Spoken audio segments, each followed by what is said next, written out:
Continuez votre histoire juste après un reportage. On va voir que de nombreuses erreurs médicales sont provoquées par un problème de communication entre les soignants lors d'une situation de stress.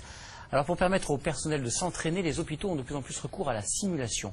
Le but c'est tester et améliorer les réactions du personnel médical en situation d'urgence vitale grâce à un mannequin ultra sophistiqué. Reportage de Guillaume Morinet, Claude Pavlec, Philippe Cheloni. Oui Laura, je t'appelle. Écoute, j'ai le monsieur à la chambre 19 là, qui se sent pas bien, qui a une douleur thoracique, il est assez agité. Est-ce que tu peux venir? Ce n'est pas un patient comme les autres, mais un mannequin qui peut simuler de nombreuses situations d'urgence. Dans la pièce à côté, 2 médecins anesthésistes pilotent les réactions physiologiques et vont même jusqu'à imiter la voix du faux patient. Au secours, j'ai mal dans la poitrine. Vous avez mal dans la poitrine? Oh, ça serre. Ça serre, d'accord. Je peux faire un ECG, s'il te plaît? Le ECG, il est déjà fait. Le ECG est déjà fait? D'accord. C'est depuis quand, monsieur, que vous avez mal? Oh, ça fait 10 minutes, là. 10 minutes, d'accord. Est-ce que ça ira dit dans l'épaule? Oh non, ça me fait mal dans la poitrine. D'accord. Dans le scénario, ce patient vient d'être opéré d'une prothèse de hanche. Mais il saigne abondamment. Ça saigne? Ça saigne. Écoute, le redon, je l'ai changé ce matin. Enfin, il y a une demi-heure. Et là, c'est déjà rempli de sang. Et là, il est rempli de sang? Là, il est rempli, oui, il y a quand même ça. D'accord.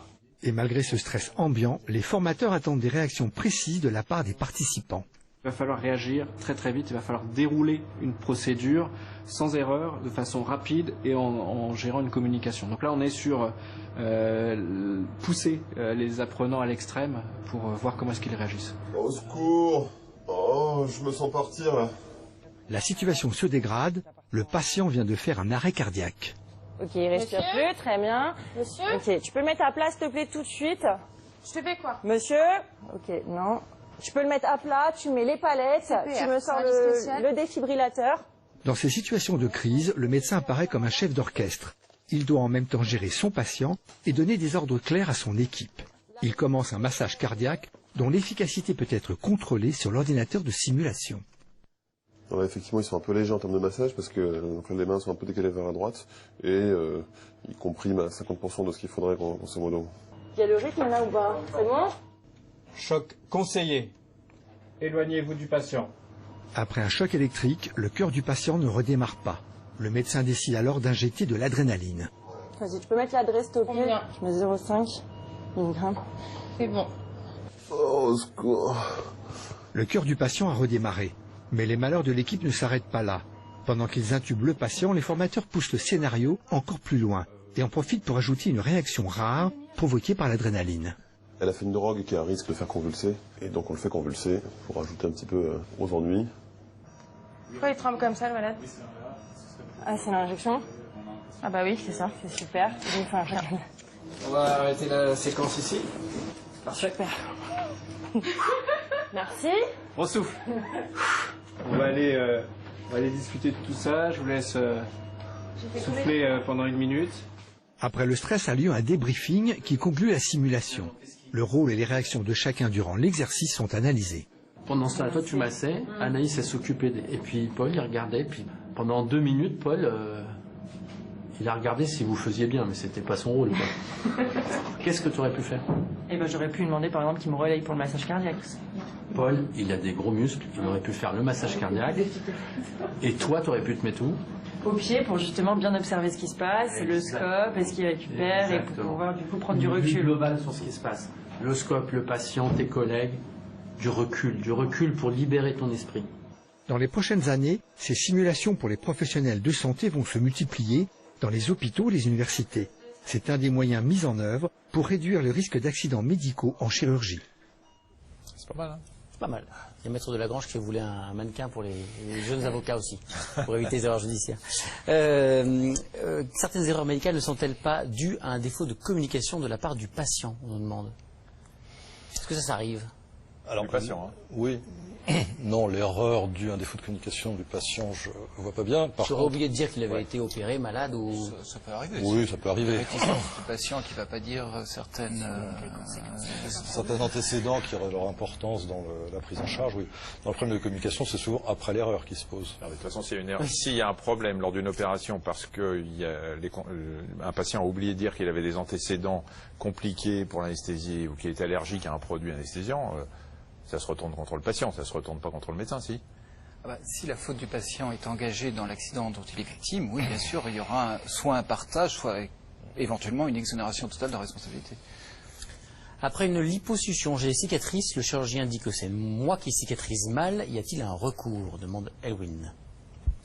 Si c'est vraiment un problème de cicatrisation, chaque personne cicatrise à sa façon. La responsabilité du chirurgien, a priori, n'est pas en cause. Il y a le cas typique qu'on appelle des cicatrices kéloïdes, c'est-à-dire cicatrices hypertrophiques. Certaines personnes feront, et on ne sait pas pourquoi, des cicatrices kéloïdes. Le chirurgien n'y peut rien. Par contre, quand il y a déjà eu des interventions et qu'on sait que la personne cicatrise avec des kéloïdes, a priori, pour une prochaine intervention, elle aura à nouveau des cicatrices kéloïdes. Donc là aussi, il y a un problème d'information avant l'intervention. Est-il normal qu'une prothèse de hanche portée depuis 5 ans casse? Est-ce une erreur médicale? C'est quoi le délai de vie d'une prothèse de hanche? C'est 10-15 ans, non? C'est moins que ça, je crois. Ah non, c'est 15. 15 ans. L'ordre de 15 ans. Ouais. Donc 5 ans. Si c'est l'os qui a cassé, c'est autre chose. Alors, si c'est la prothèse, ça c'est le problème qui est un peu plus juridique, du matériel. Il faut se retourner contre le laboratoire qui a fabriqué, donc contre le fabricant de la prothèse. Oui, si on peut démontrer la faute, mais c'est assez facile c'est assez facile. Rien n'est facile, mais vous avez souvent des obligations de déclaration de matériaux-vigilance et vous arrivez à savoir si un lot, par exemple, est affecté d'une anomalie. Et dans ce cas-là, il n'y a pas de discussion, c'est effectivement le fabricant de la prothèse qui va payer, qui va indemniser. En revanche, vous avez des situations qui sont très compliquées où on ne sait pas si c'est la prothèse qui a cassé d'elle-même suite à un vice de fabrication ou si c'est un faux mouvement du patient ou un choc, un traumatisme qui ne va pas forcément être totalement dénoncé par le patient parce que lui-même ne va pas forcément complètement s'en rendre compte. Parce que parfois il va penser que c'est le bris qui précède le traumatisme, alors que souvent c'est le traumatisme qui précède le bris. Enfin, on se retrouve dans des situations qui exigent effectivement une expertise et qui est là beaucoup plus compliquée qu'une expertise judiciaire simple. Il faut analyser la prothèse. Une question qui ressemble un petit peu à votre histoire. Opérée pour une intervention bénigne au poignet, je me retrouve avec les nerfs atteints et des complications. Que faire et à qui m'adresser, demande Lynn. Alors, là, un médecin conseil et un avocat, vous allez me répondre. On va séparer deux situations. Il y a la situation de la maladresse, qui est la situation de madame. C'est-à-dire qu'effectivement, le chirurgien va léser le nerf, alors que le nerf n'est pas concerné par l'intervention et n'aurait pas dû être lésé. Auquel cas, clairement, c'est une faute et c'est l'assureur. Et puis, vous avez toute une série de situations où, effectivement, sans aucune faute, j'insiste, sans aucune faute, sans aucune erreur, sans aucune négligence, il y a une lésion du nerf. Et dans ce cas-là, effectivement, c'est un aléa thérapeutique.